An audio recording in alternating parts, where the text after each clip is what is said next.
नमस्कार दोस्तों, आर के फिजिकल एजुकेशन क्लासेस पर आप सभी का हार्दिक स्वागत। दोस्तों, प्रतिदिन की महत्वपूर्ण क्लासों के हिसाब से अपनी जो टॉपिक चल रहा है वो रहेगा दोस्तों यहाँ पे ब्लड यानी रक्त। और कल की क्लास में अपन ने प्लाज्मा और उस रक्त के दो प्रकार अपन ने देख लेते हैं, यानी प्लाज्मा और कणिका। उसमें अपन ने प्लाज्मा पढ़ लिया और कणिकाओं के 3 भाग होते हैं, आरबीसी, डब्ल्यूबीसी और प्लेटलेट्स। उसमें से मैं अपन ने कल आरबीसी पढ़ लिया था और आज कणिकाओं का दूसरा भाग डब्ल्यूबीसी पढ़ेंगे अपन।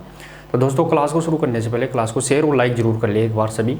क्लास को शेयर और लाइक, जितने भी आपके डिजिटल प्लेटफॉर्म हैं उन पर क्लास को शेयर और लाइक जरूर कर लिए। और दोस्तों, प्रतिदिन शाम को आप महत्वपूर्ण क्लास में जरूर जुड़ा करो, ताकि जो थ्योरी की क्लास है और जो शाम को एमसीक्यू लेते हैं उसके द्वारा आपको कंटेस्ट क्लियर पॉइंट हो जाएगा। तो आप क्लास को मिस न किया करो, एक भी क्लास को मिस नहीं करना चाहिए। और अगर मिस करते हो तो दोस्तों उसको आप प्लेलिस्ट में जाकर वापस से देख लेना चाहिए।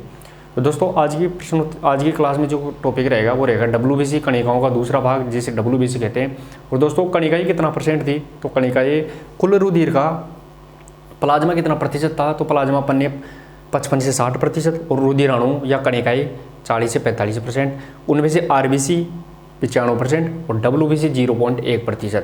तो वो अपन यहाँ पे डब्ल्यूबीसी पढ़ने वाले हैं। दोस्तों, डब्ल्यूबीसी होती क्या है, सबसे पहले आपको मैं बताऊँ तो डब्ल्यूबीसी को दोस्तों अपन यहाँ पे डब्ल्यूबीसी होती है, उस डब्ल्यूबीसी को वाइट ब्लड कार्पल्स या वाइट ब्लड सेल्स के नाम से जानते हैं, या इसे अपन गार्ड सेल के नाम से, जो गार्ड GAURD गार्ड सेल के नाम से जानते हैं, क्योंकि गार्ड का मतलब सुरक्षा कर्मी है। तो ये शरीर के अंदर क्या करता है, सुरक्षा का कार्य करता है।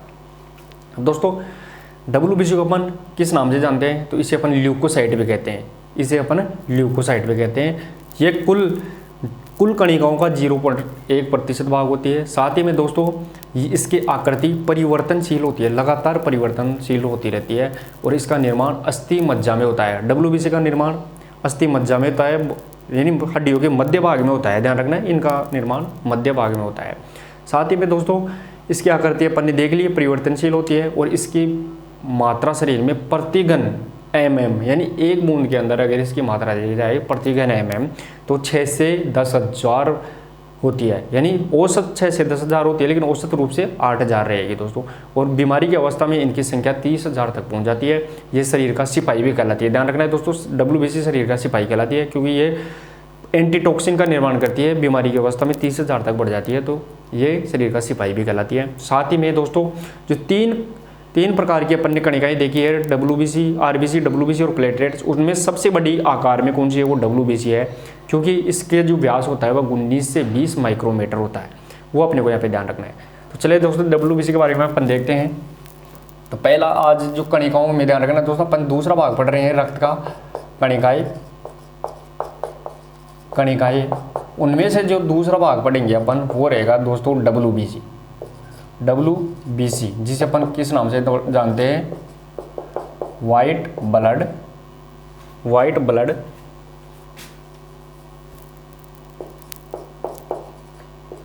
ब्लड सेल्स भी कहते हैं इसे अपन, या फिर इसे अपन गार्ड सेल भी नाम से जानते हैं, GAURD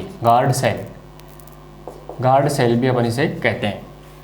और हिंदी में अपन इसे श्वेत रक्त कणिकाएं, ध्यान रखना है, श्वेत रक्त कणिकाएं, वो अपन इसे कहते हैं श्वेत रक्त कणिकाएं। अब देखिए दोस्तों, डब्ल्यूबीसी पढ़ेंगे।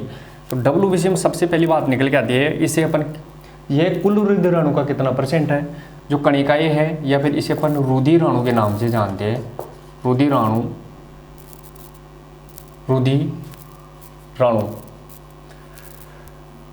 जो रुधिराणु है इसका कितना परसेंट होती है, तो ये इसका 0.1% होती है। या लिखेंगे, ये कुल रुधिराणु का 0.1% होती है। ध्यान रखना है दोस्तों, कुल रुधिराणु कितनी थी, तो वो अपने को ध्यान रखना है 40 से 45%। उनमें से आरबीसी 95% और डब्ल्यूबीसी 0 से 1% होती है। इसका दूसरा नाम, इसे ल्यूकोसाइट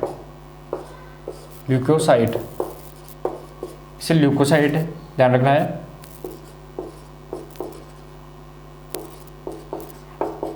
ल्यूकोसाइट्स भी कहते हैं। इसे ल्यूकोसाइट्स भी कहते हैं, ध्यान रखना है दोस्तों।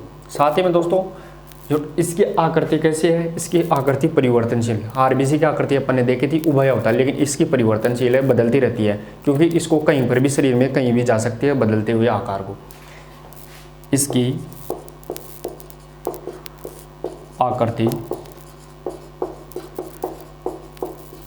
परिवर्तनशील होती है। इसकी आकृति कैसी होती है, परिवर्तनशील होती है। साथ ही में दोस्तों ये परिवर्तनशील होती है और शरीर में कितना प्रतिशत पाई जाती है, तो शरीर में प्रति घन 6 से 10,000 पाई जाती है। यह शरीर में प्रति घन 6,000 से 10,000 तक और औसत रूप से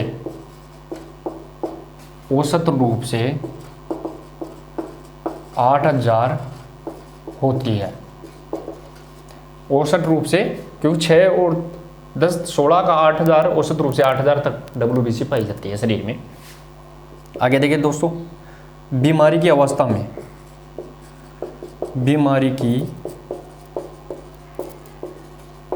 में यह 30,000 तक हो जाती है। ध्यान रखना है, बीमारी की अवस्था में ये कितनी हो जाती है, तो 30,000 तक हो जाती है। साथ ही में आगे इसका व्यास कितना होता है, यह कणिकाओं में दोस्तों आरबीसी, डब्ल्यूबीसी, प्लेटलेट्स तीनों में सबसे बड़ी आकार में कौन सी होती है, तो ध्यान रखना है डब्ल्यूबीसी। यह कणिकाओं में सबसे बड़ी होती है। इसका व्यास, अपन ने आरबीसी का व्यास देखा था 7 से 8 माइक्रोमीटर, लेकिन इसका व्यास देखिए दोस्तों 19 से 20, ध्यान रखा, 19 से 20 माइक्रोमीटर होता है। इसका मतलब अपने को पता चल गया, आरबीसी से बड़ी है, आरबीसी का व्यास 7 से 8, इसका 19 से 20 माइक्रोमीटर होता है। ये अपने को यहाँ पे फैक्ट याद रखना है। आगे देखिए दोस्तों, अब आरबीसी है, सॉरी डब्ल्यूबीसी है, ये शरीर में क्या करती है, बीमारी की अवस्था में सबसे पहले लड़ने का कार्य करती है, इसलिए ये शरीर का सिपाही कहलाती है। बीमारी की अवस्था में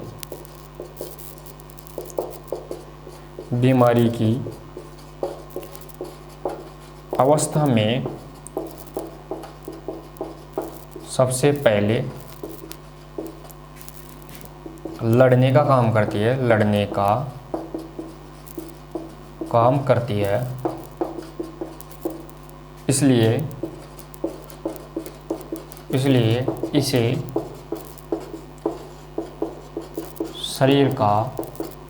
शरीर का सिपाही कहते हैं, शरीर का सिपाही कहते हैं। अगला पॉइंट देखिए दोस्तों, इसका जीवन काल कितना होता है, तो इसका जीवन काल 3 से 5 दिन का रहेगा, 3 से 5 दिन का जीवन काल। और मृत्यु कहाँ होती है, तो रक्त में होती है। आरबीसी की मृत्यु पलिया में होती थी, लेकिन डब्ल्यूबीसी की मृत्यु रक्त में ही होगी। तो जीवन काल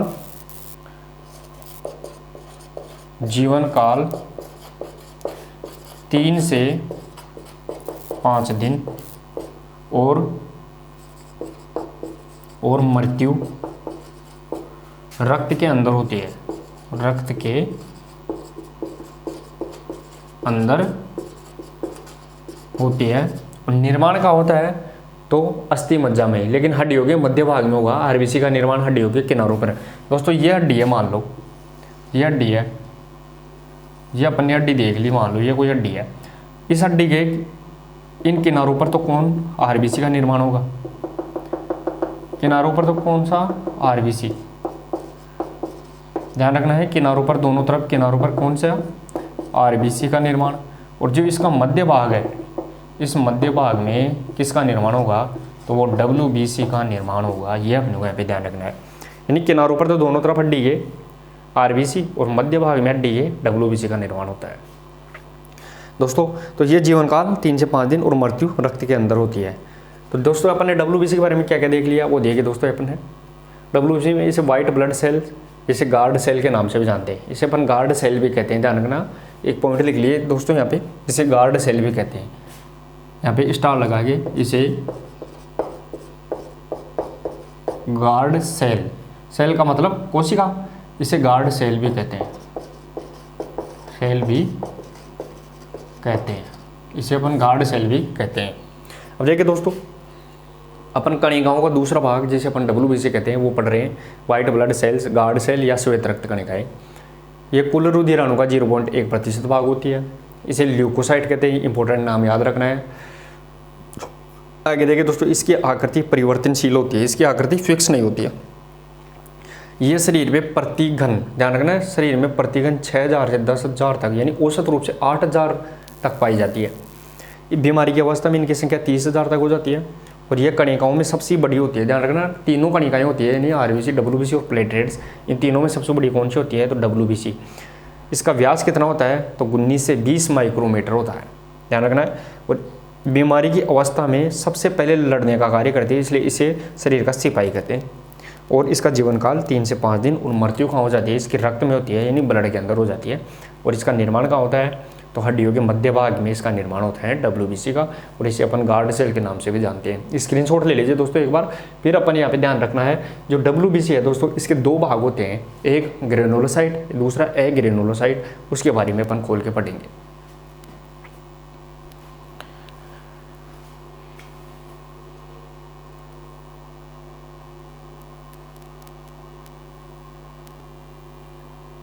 चलिए दोस्तों, अब देखते हैं अपन WBC कितने प्रकार के होते हैं। तो WBC के 2 प्रकार होते हैं, ध्यान रखना है दोस्तों। WBC 2 प्रकार की होती है, WBC 2 प्रकार की होती है। एक कौन सी होती है दोस्तों? एक होती है, यहाँ पे ध्यान रखना है, ग्रेनुलोसाइट,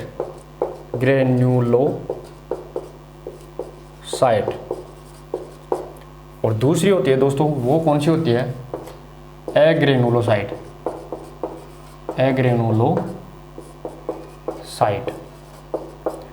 यानी ग्रेनुलोसाइट को तो अपन कहते हैं कणिकामय, और एग्रेनुलोसाइट को अकणिकामय। अब देखिए दोस्तों, जो ग्रेनुलोसाइट होती है ये कुल WBC का कितना प्रतिशत होती है? तो यहाँ पे लिखेंगे इसके बारे में। दोनों की तुलनात्मक रूप से अध्ययन करेंगे दोस्तों, दोनों का तुलनात्मक रूप से अध्ययन करेंगे। ध्यान रखना है, ये अपने को यहाँ पे ध्यान रखना है, दोनों को तुलनात्मक रूप से अध्ययन करेंगे, आसानी से समझ में आ जाएगा। तो WBC 2 प्रकार की, एक ग्रेनुलोसाइट, दूसरी एग्रेनुलोसाइट। तो ग्रेनुलोसाइट WBC कितनी परसेंट थी? WBC पूरी कणिकाओं की 0.1% थी, लेकिन 0.1 का भी ग्रेनुलोसाइट कितना परसेंट है? 75%। ये है कुल WBC का 75% होती है। सबसे महत्वपूर्ण बात। अब दोस्तों, ग्रेनुलोसाइट ये 3 प्रकार की होती है। ग्रेनुलोसाइट कितने प्रकार की? 3 प्रकार की। एक न्यूट्रोफिल, ये 3 प्रकार की होती है। न्यूट्रोफिल, अब न्यूट्रोफिल क्या करती है? ये शरीर में घाव बढ़ने का कार्य करती है। ये शरीर में घाव भरने का कार्य करती है। ये अपने को न्यूट्रोफिल। अब न्यूट्रोफिल के बाद में दोस्तों अगली आएगी, वो कौन सी आएगी? वो रहेगी न्यूट्रोफिल के बाद में बेसोफिल, इओसिनोफिल।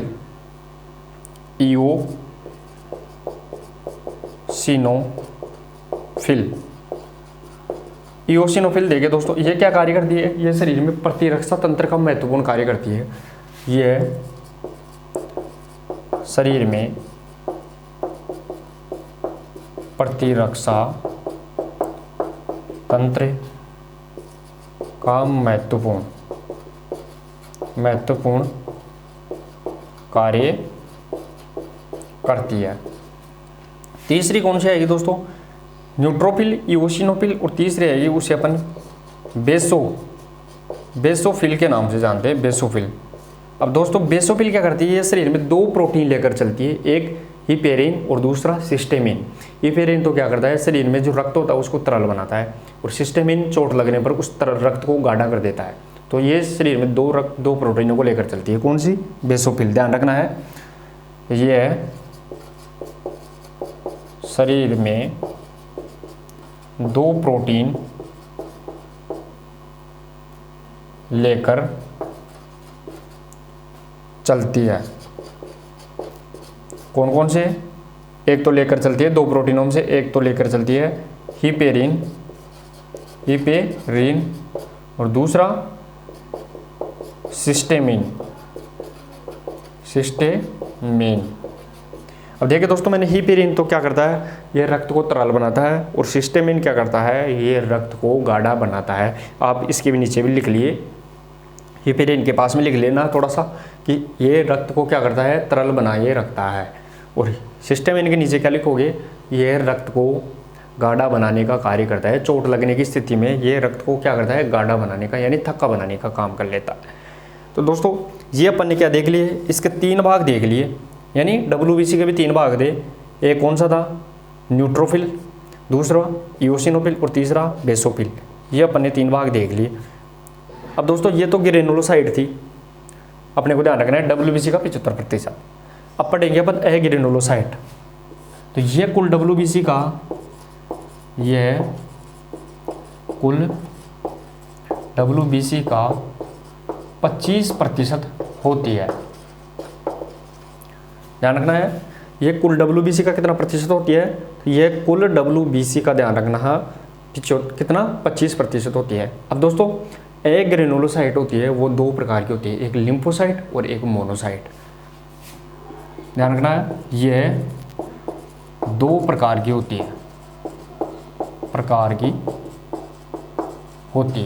अब 2 प्रकार की कौन कौन सी होती है दोस्तों, तो उसमें ध्यान रखना है, पहली आएगी वो रहेगी लिम्फोसाइट,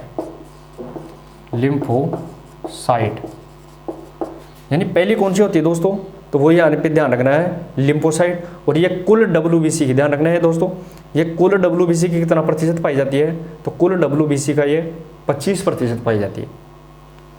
एग्रेनुलोसाइट है, अपन ने WBC देखी 0.1%, उसमें से ग्रेनुलोसाइट 75% और एग्रेनुलोसाइट 25%।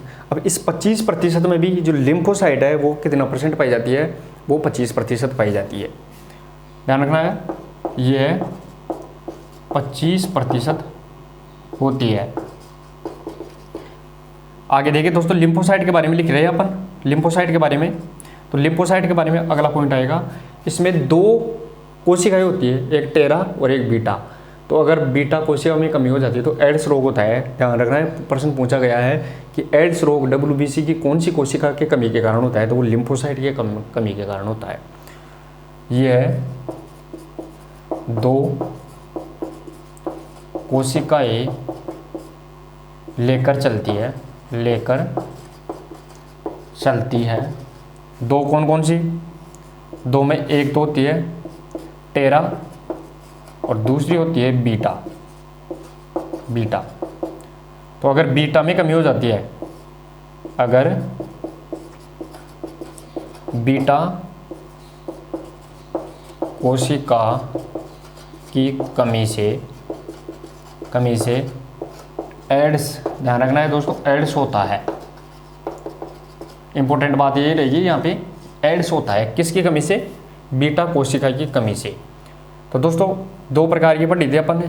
तो पहली कौन सी हो गई इसके अंदर, पहली हो गई लिम्फोसाइट और दूसरी होगी अब यहाँ पे मोनोसाइट। अब देखिए दोस्तों, मोनोसाइट होती है, ये मोनोसाइट क्या करती है, ये शरीर के अंदर भक्षण का कार्य करती है, यानी कोई भी कीटाणु आ जाता है शरीर के अंदर तो उसको खाने का काम कौन करती है, मोनोसाइट। तो शरीर के अंदर भक्षण का कार्य। दूसरी बात, जो ग्रेनुलोसाइट है इसके 2 प्रकार होते हैं, एक लिम्फोसाइट दूसरी मोनोसाइट। तो इनमें से जो सबसे बड़ा भाग कौन सा है, वो मोनोसाइट रहेगा। ये शरीर में भक्षण का कार्य करती है, ध्यान रखना। और दूसरा बात कौन सी निकल के आएगी, मोनोसाइट, ये सबसे बड़ी एग्रेनुलोसाइट कोशिका है, ये सबसे बड़ी एग्रेनुलोसाइट है। अपने को यह भी फैक्ट याद रखना है। तो दोस्तों अपने दोनों ने तुलनात्मक रूप से पढ़ा है अपन ने, यानी डब्ल्यूबीसी के दो भाग, एक ग्रेनुलोसाइट, दूसरी एग्रेनुलोसाइट। अब ये ग्रेनुलोसाइट है, ये कुल डब्ल्यूबीसी का 75% और ये 25%। ये 3 प्रकार की ग्रेनुलोसाइट, 3 प्रकार की, एक न्यूट्रोफिल, इओसिनोफिल और बेसोफिल। एग्रेनुलोसाइट 2 प्रकार की, लिम्फोसाइट और मोनोसाइट। ये अपने को यहाँ पे ध्यान रखना है। अब दोस्तों न्यूट्रोफिल ये शरीर में घाव बनने का कार्य करती है, इओसिनोफिल ये शरीर में प्रतिरक्षा तंत्र का महत्वपूर्ण कार्य करती है, यानी एंटीबॉडी का निर्माण, और बेसोफिल ये शरीर में 2 प्रोटीन्स, एक हिपेरिन दूसरा सिस्टेमिन लेकर चलती है। अब दोस्तों लिम्फोसाइट ये शरीर में 25% और ये 2 कोशिकाएं लेकर चलती है, एक टेरा और दूसरी बीटा। अगर शरीर में बीटा कोशिका की कमी हो जाती है तो एड्स रोग हो जाता है, कौन सी? लिम्फोसाइट की कमी के कारण। और मोनोसाइट ये शरीर में भक्षण का कार्य करती है। और जो एग्रेनुलोसाइट है इसके 2 भाग है, उनमें से दोनों में सबसे बड़ा भाग कौन सा है? मोनोसाइट रहेगा दोस्तों। तो दोस्तों आशा और उम्मीद करता हूँ आपको समझ में आ गया होगा। इसको स्क्रीनशॉट ले लीजिए एक बार, फिर अपन डब्ल्यूबीसी के बारे में 2-3 फैक्ट और है वो भी देखते हैं।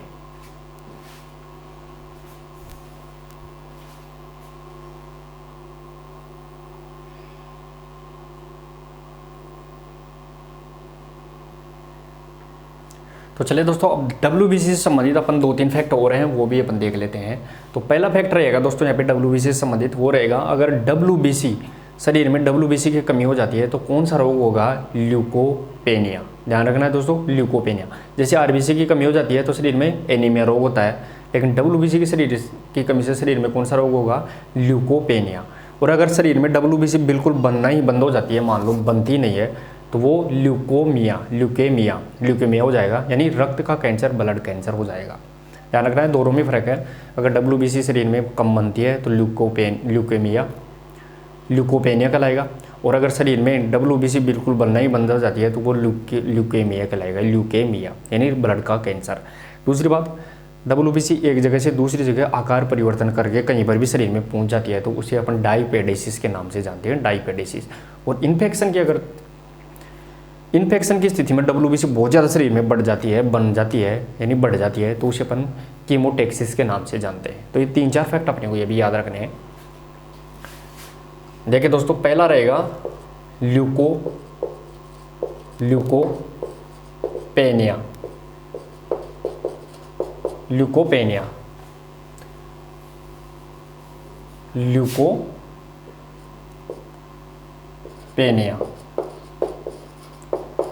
एक रहेगा ल्यूकोपेनिया, अगला रहेगा दोस्तों ल्यूकेमिया।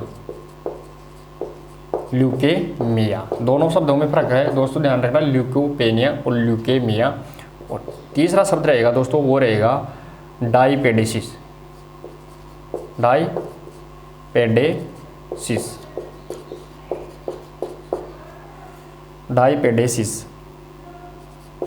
और जो चौथा शब्द रहेगा दोस्तों वो रहेगा कीमोटेक्सिस।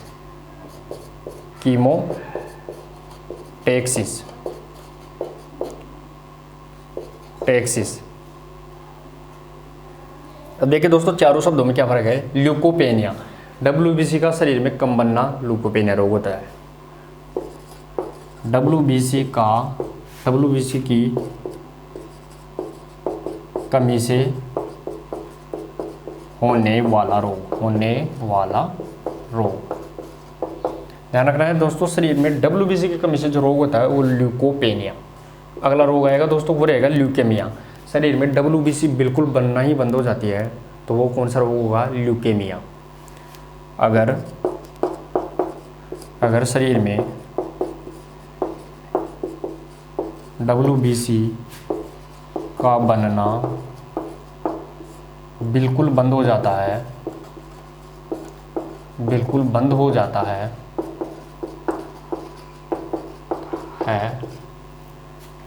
तो कौन सा रोग होगा? ल्यूकेमिया। इसे अपन किस नाम से जानते हैं? इसे रक्त कैंसर यानी ब्लड कैंसर भी कहते हैं। इसे ब्लड कैंसर भी कहते हैं। किसको? ल्यूकेमिया। यानी अगर शरीर में WBC बिल्कुल बनना ही बंद हो गई तो वो रक्त कैंसर होगा, ब्लड कैंसर हो जाएगा। और अगर कमी है तो ल्यूकेपेनिया। डायबिटीज का मतलब है दोस्तों, यानी WBC अपने आकार में परिवर्तन करके शरीर में कहीं पर भी पहुंच जाती है तो वो कौन सा कहलाएगा? तो वो अपने को यहाँ पे ध्यान रखना, डायबिटीज। WBC का आकार परिवर्तन करके शरीर में कहीं पर भी पहुंच जाना क्या कहलाता है? डायबिटीज कहलाता है, ध्यान रखना। और कीमोटैक्सिस क्या कहलाता है दोस्तों? कीमोटैक्सिस का मतलब है कि बीमारी की स्थिति में, यानी बीमारी की अवस्था में बहुत ज़्यादा WBC का बनना क्या कहलाता है? या इन्फेक्शन की स्थिति में बहुत ज़्यादा WBC का बनना कीमोटैक्सिस कहलाता है। देखिए दोस्तों, इन्फेक्शन की स्थिति में WBC का बहुत ज़्यादा बनना क्या कहलाता है दोस्तों? तो वो कीमोटैक्सिस कहलाता है। तो ये अपन को 4 यानी रोग से संबंधित बात है। अगर WBC से संबंधित रोग कि ल्यूकोपेनिया, WBC की कमी से ल्यूकोपेनिया, ल्यूकेमिया या अगर WBC बिल्कुल बनना ही बंद हो जाती है ल्यूकेमिया। और डायबिटीज, WBC का आकार परिवर्तन करके कहीं भी चला जाना शरीर में तो वो डायबिटीज। और कीमोटैक्सिस इन्फेक्शन की स्थिति में ध्यान रखना है, इन्फेक्शन की स्थिति में WBC का बहुत ज़्यादा बनना क्या कहलाता है? तो वो कीमोटैक्सिस कहलाता है। एक और आता है एम्बीपोइसिस, ध्यान रखना, एम्बीपोइसिस। अगला WBC का कौन सा है? एम्बीपोइसिस।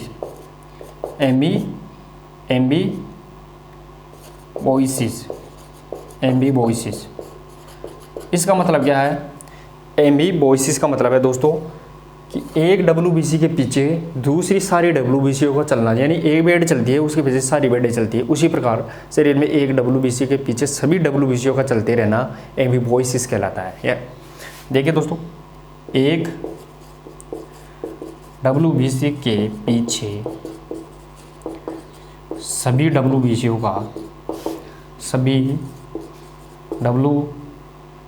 का लगातार चलना क्या कहलाता है दोस्तों? तो वो एम्बीपोइसिस कहलाता है। तो दोस्तों इसका स्क्रीनशॉट ले लीजिए। अपन ने कणिकाओं के पहला भाग RBC पढ़ लिया, अब टोटल WBC पढ़ लिया, तीसरा भाग पढ़ेंगे प्लेटलेट्स। तो इसका स्क्रीनशॉट ले लीजिए। और आशा और उम्मीद करता हूँ अगर पसंद आ रही है क्लास तो शेयर जरूर करते रहिए दोस्तों। क्लास को शेयर करने में आप कमी ना रखिए, शेयर और लाइक ज़्यादा से ज़्यादा करते रहिए। स्क्रीनशॉट ले लीजिए, फिर पढ़ते हैं अपन प्लेटलेट्स।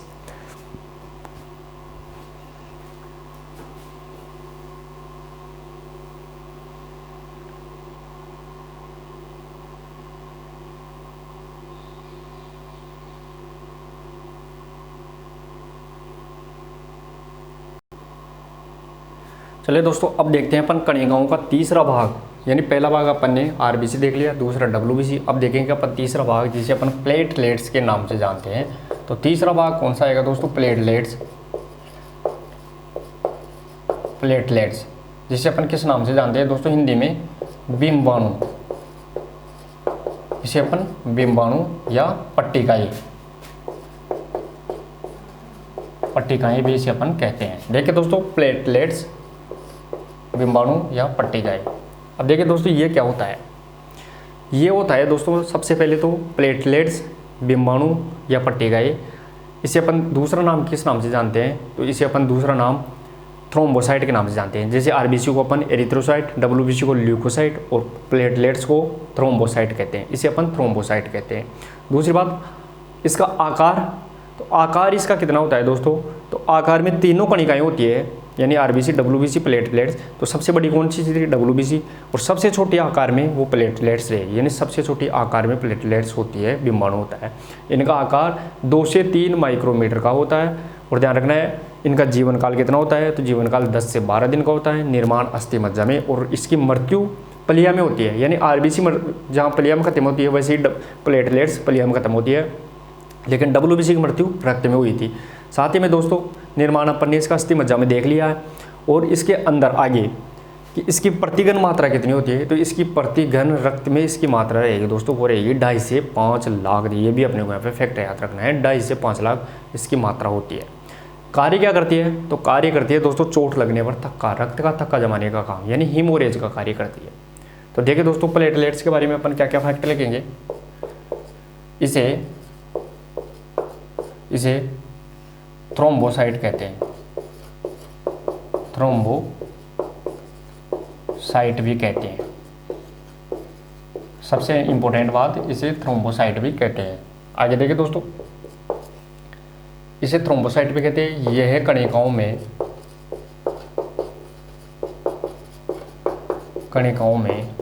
का मतलब रुधिराणु जो आरबीसी, डब्ल्यूबीसी और प्लेटलेट्स तीनों में, ये कणिकाओं में सबसे छोटे आकार की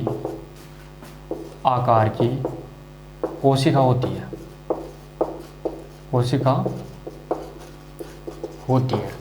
ये अपने को यहाँ पे ध्यान रखना है, सबसे छोटे आकार की कोशिका होती है। आगे देखिए दोस्तों, ये सबसे छोटे आकार की कोशिका होती है और इसका आकार कितना होता है, तो 2 से 3 माइक्रोमीटर इसका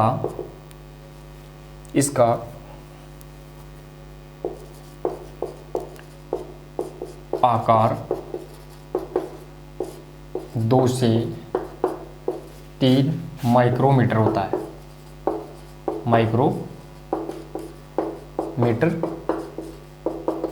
है, ये अपने को यहाँ पे ध्यान रखना है, 2 से 3 माइक्रोमीटर होता है।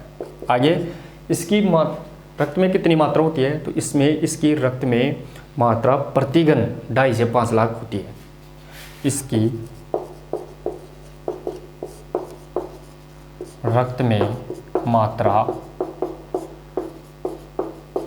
प्रतिघन को अपन कैसे लिखते हैं दोस्तों, यानी 1 mm³ इस प्रकार प्रतिघन लिखते हैं।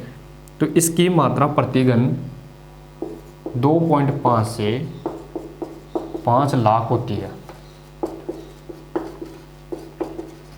5 लाख होती है। ये अपने को यहाँ पे फैक्ट याद रखना है। साथ ही में आगे देखिए दोस्तों, इसका जीवन काल कितना होता है, तो इसका जीवन काल 10 से 12 दिन का होता है। प्लेटलेट्स का यानी बिंबाणु का जीवन काल 10 से 12 दिन होता है, ये भी अपने को फैक्ट याद रखना है। साथ ही में देखिए दोस्तों आगे, इसका जीवन काल 10 से 12 दिन, और इसका निर्माण किस में होता है, तो वो अस्थि मज्जा में होगा, ध्यान रखना। निर्माण कहाँ होता है इसका, अस्थि मज्जा, जिसे अपन किस नाम से जानते हैं, बोन मेरो, इसे अपन बोन मेरो अस्थि मज्जा में होता है। आगे देखिए दोस्तों, अगला रहेगा अस्थि मज्जा में, तो और इसकी मृत्यु कहाँ होती है, तो मृत्यु प्लिया यानी स्प्लेन में होती है। ध्यान रखना दोस्तों, जिस प्रकार डब्ल्यूबीसी की मृत्यु कहाँ हो रही है, स्प्लेन में, वैसे आरबीसी की भी स्प्लेन में होती है। लेकिन जहाँ प्लेटलेट्स की मृत्यु स्प्लेन में होती है, वैसे ही किसकी, आरबीसी की भी स्प्लेन में होती है, लेकिन डब्ल्यूबीसी की मृत्यु रक्त में होती है। ये अपने को यहाँ पे फैक्ट याद रखना है। तो अपन ने क्या क्या देख लिया दोस्तों इसमें, इसे थ्रोम्बोसाइट कहते हैं, ये कणिकाओं में सबसे छोटे आकार की होती है, ध्यान रखना, और इसका आकार 2 से 3 माइक्रोमीटर, और रक्त में इसकी मात्रा कितनी होती है, 2.5 से 5 लाख होती है। बिंबाणु, ये इनका जीवन काल कितना होता है, 10 से 12 दिन, और निर्माण अस्थि मज्जा बोन मैरो में, और मृत्यु स्प्लेन में होती है। और कार्य क्या होता है, तो रक्त का थक्का जमाना यानी हीमोरेज का कार्य करती है। कार्य देखिए दोस्तों, प्लेटलेट्स का कार्य रहेगा दोस्तों इसका, यह चोट लगने पर रक्त का थक्का यानी ब्लड क्लॉटिंग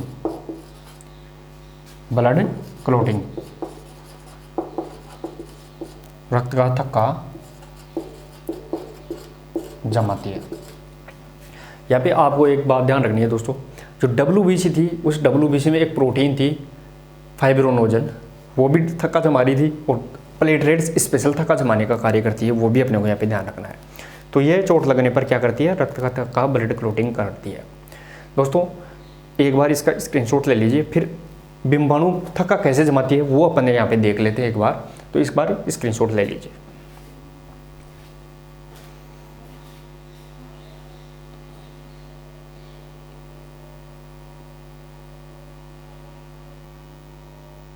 चले दोस्तों अब देख लेते हैं अपन प्लेटलेट्स थक्का किस प्रकार जमाती है, वो अपने को यहाँ पे देखना है। तो प्लेटलेट्स यानी बिम्बाणु पट्टिकाएं हैं, वो रक्त का थक्का जमाने का कार्य करती है। मेन इसका क्या काम है, तो रक्त का थक्का जमाने का काम है, और वो किस प्रकार जमाती है। लेकिन रक्त का थक्का जमाने की प्रक्रिया क्या कहलाती है, सबसे पहले इंपॉर्टेंट बात ये लिखनी है दोस्तों, रक्त का थक्का निर्माण की प्रक्रिया हीमोरेज, ध्यान रखना है दोस्तों, हीमोरेज कहलाती है। हीमोरेज, ये अपने को यहाँ पे इंपॉर्टेंट ध्यान रखना है दोस्तों कि रक्त का थक्का निर्माण की प्रक्रिया है वो क्या कहलाती है, तो वो हीमोरेज कहलाती है। दोस्तों ध्यान रखना है, रक्त का थक्का निर्माण की प्रक्रिया क्या कहलाती है, हीमोरेज कहलाती है। हीमोरेज, हीमोरेज कहलाती है। अब देखिए दोस्तों रक्त का थक्का किस प्रकार जमेगा।